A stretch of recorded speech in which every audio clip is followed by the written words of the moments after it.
Deve ser muito difícil você pegar uma história real e transformar ela em um filme completamente fiel, nos pequenos detalhes. Eu digo isso porque realmente deve ser muito difícil e porque a maioria dos filmes que pegam histórias que de fato aconteceram, eles acabam incrementando, colocando ali umas mentirinhas para dar mais dramaticidade, emoção, se isso é certo ou errado. Cada pessoa pode julgar de maneira diferente, mas acontece e hoje eu vou falar sobre 6 desses filmes.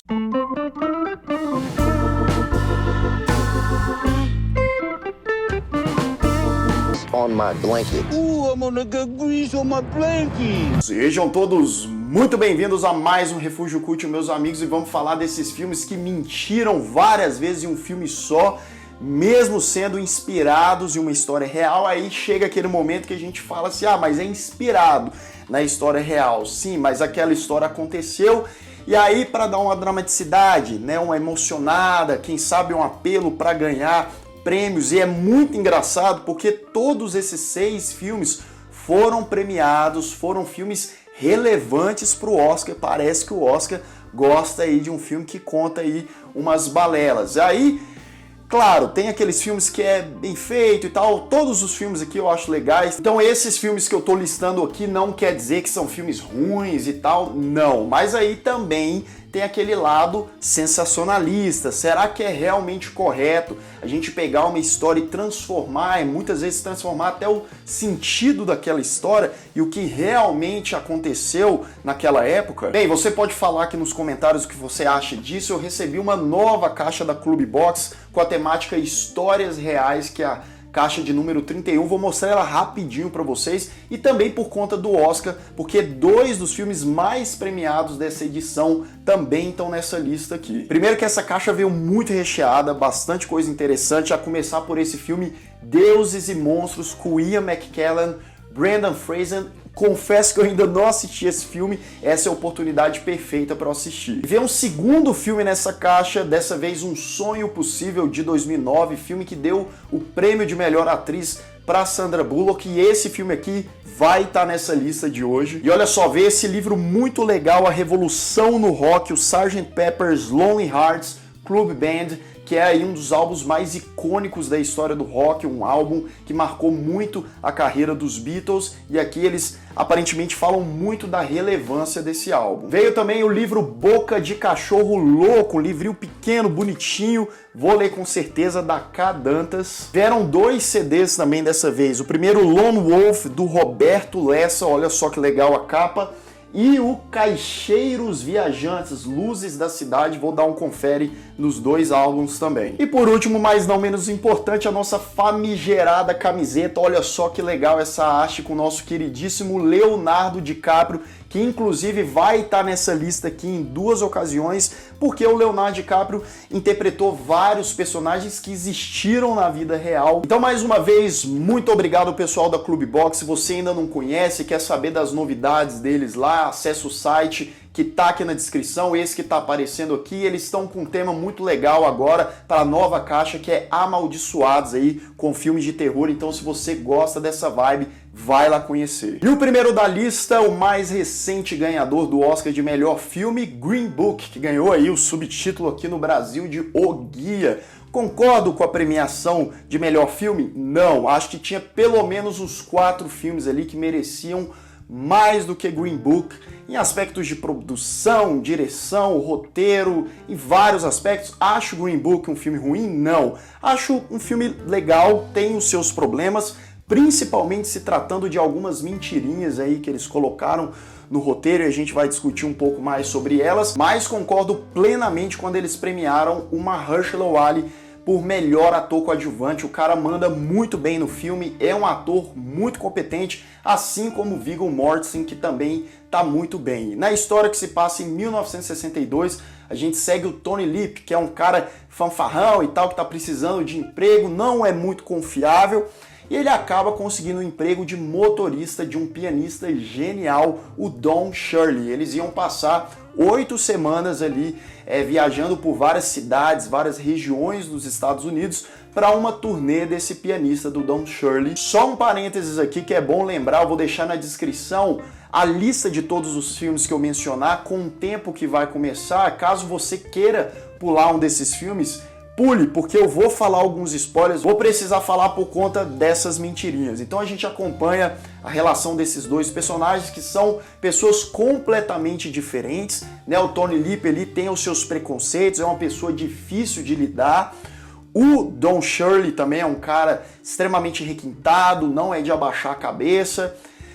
E aí a gente vai para nossa primeira mentira. Tem um certo momento que a gente vê no filme que o Don Shirley, né, ele fala na verdade que ele tem apenas um irmão e que ele não tem contato nenhum com esse irmão dele, então ele é uma pessoa extremamente solitária e tal. E não, na verdade o Don Shirley, a própria família dele afirmou que ele tinha 3 irmãos e ele tinha contato sim com os irmãos dele. E no filme, o desenvolvimento, a relação dos dois começa difícil e tal, mas eles vão criando uma amizade até que no final o Don Shirley vai passar o Natal na casa do Tony Lipps e com a família dele. Só que isso não aconteceu na vida real também. Eles não eram amigos e eles não continuaram sendo amigos. Isso foi garantia da família do pianista, que falou inclusive que a turnê, e aí a gente tem mais uma mentira, no filme a turnê durou 2 meses, na vida real ela durou mais de 1 ano, e depois, quando estava ali no final, Don Shirley demitiu o Tony Lipps justamente porque ele não gostava de fazer o seu trabalho, né? Assim como a gente vê mais ou menos ali no filme, que ele é um cara que ele não gosta muito de abrir porta-mala, de carregar as coisas, etc. Na vida real ele era assim, e muito pelo contrário, os dois não ficaram amigos. Outra mentirinha, sabe o lance do frango frito que o Tony Lipps apresenta ali pro Don Shirley? Aquela não foi a primeira vez na vida que o Don Shirley comeu um frango frito. A família dele também fez questão de garantir que ele já tinha comido sim. Outra coisa que o filme apresenta pra gente é que o Don Shirley, ele não tinha contato nenhum com artistas como Ray Charles, Aretha Franklin e outros artistas desse meio, e era um cara meio isolado, tinha até, né, um certo receio, mas a real é que o Don Shirley admirava e escutava sim esses artistas. Ele não acostumava tocar muito as obras deles por uma questão de respeito e para não modificar as suas obras e tal, mas ele tinha sim uma ligação muito maior do que é mostrado no filme. E aí a família do Don Shirley tá bem revoltada com todas essas mentiras, essas diferenças criativas, digamos assim, até porque o filho do real Tony Lipps é um dos roteiristas do filme, então é claro que ele beneficiou muito mais o roteiro por parte do pai dele. Your music, what you do. Número 2, um filme também bastante premiado aí no Oscar, inclusive com prêmio de montagem, e eu simplesmente não entendo, porque o filme tem sequências ali que a montagem simplesmente ficou uma coisa remendada ali, vários cortes por segundo, eu não sei por que deram esse prêmio. Rami Malek tá bem no papel de Freddie Mercury, gostei, o filme é legal, mas ainda assim acho que tinha pelo menos uns 3 atores ali em filmes melhores, mas tudo bem, vamos lá. Primeira mentira que o Bohemian Rhapsody contou pra vocês, mais conhecido aqui no Brasil como o filme do Queen, foi que na trajetória lá no início da banda, quando a banda ainda tinha o nome de Smile, o Freddie Mercury, depois de um show, chegou na galera, no Brian May ali, que o vocalista tinha saído, e ele,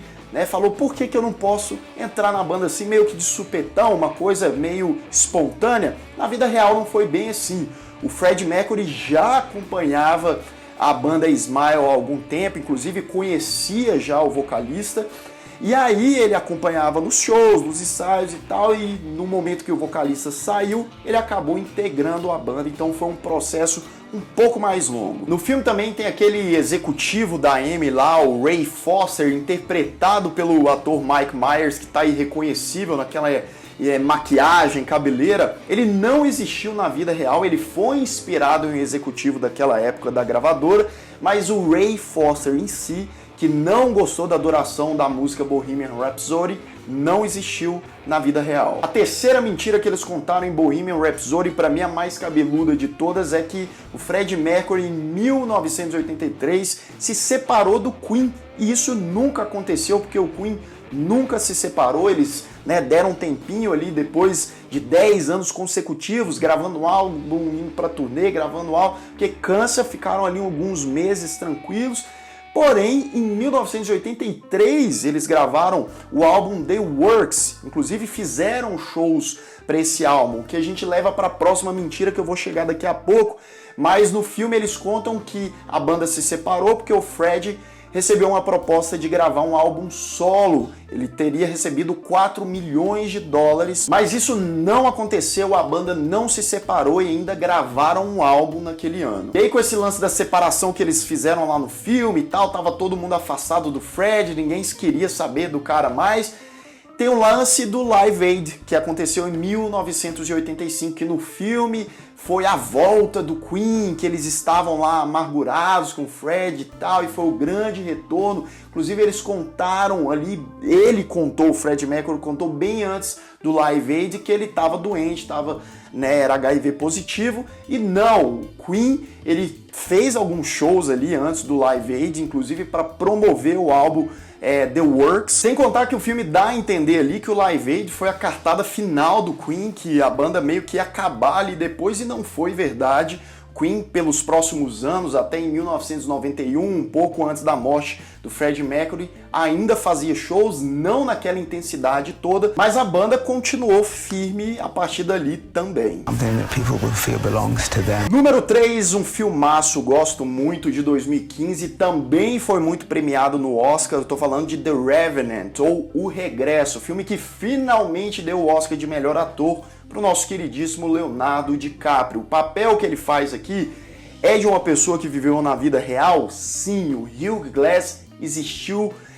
A história se passou assim como se passa no filme, lá no início do século XIX. Ele era um comerciante de peles, explorador, explorava ali o Velho Oeste, aquelas montanhas, estava ali naquela expedição. Ele chegou a ser atacado por urso? Ele chegou a ser atacado por urso. Ficou naquela situação feia como ficou no filme?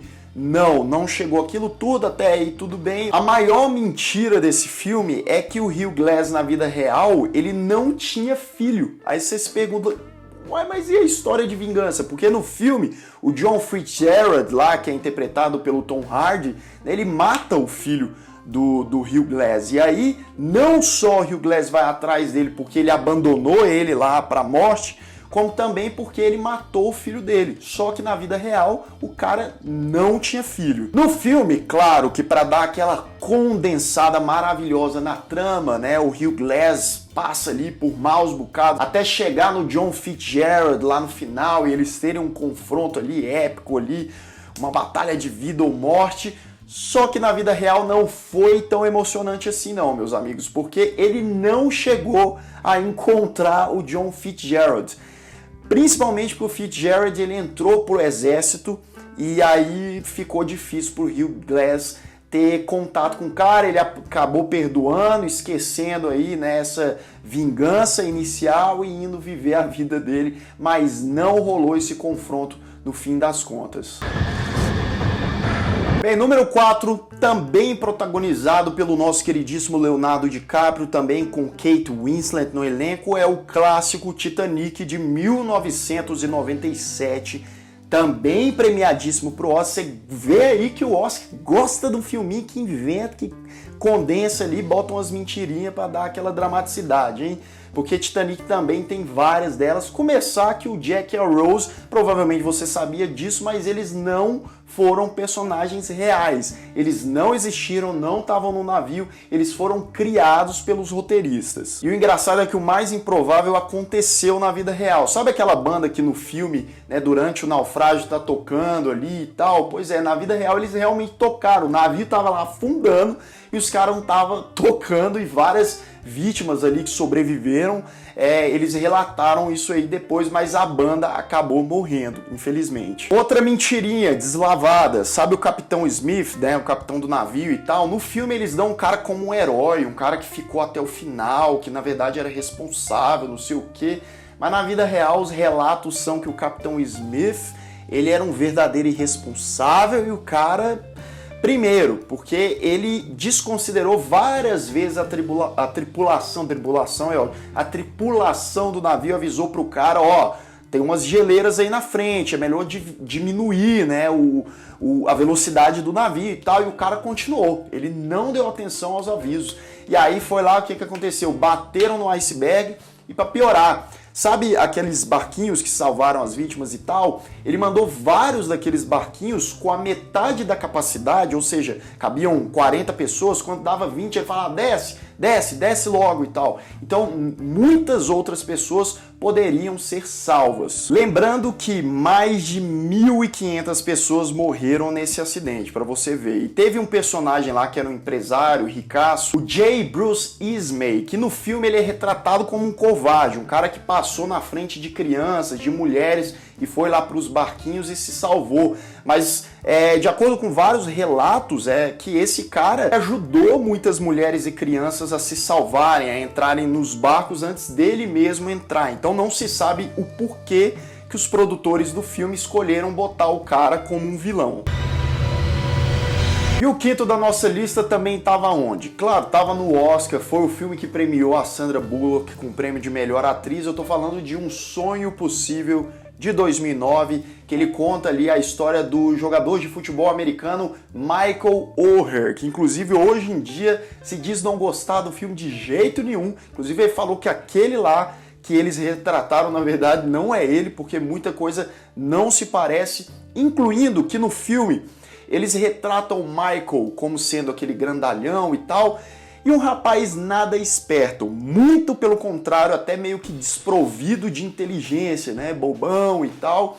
E o Michael fala que ali eles exageraram completamente, que ele não era daquele jeito, né? Mais um elemento que a história tentou dar, colocar ali uma pitadinha, né, para as pessoas sentirem dó do menino e tal. E o Michael, ele era sim órfão, ele tinha problemas com a escola, saía, entrava, estava prestes ali a se envolver com coisa que não deveria, até que uma família rica adotou o adolescente. E aí entra a Leif, que foi interpretada pela Sandra Bullock, que é a mãezona e tal do Michael. Inclusive no filme ela não só incentiva muito ele a jogar futebol americano, como ela ensina o moleque a jogar futebol em vários momentos. Fala, não, você tem que fazer isso, você tem que agir dessa forma, não, isso aí não tá certo e tal. E ele disse que não, isso não aconteceu na vida real, a mãe dele, né, incentivava e tal, mas ela não ensinou, não estava tão envolvida quanto eles mostram ali no filme, e ele disse que bem antes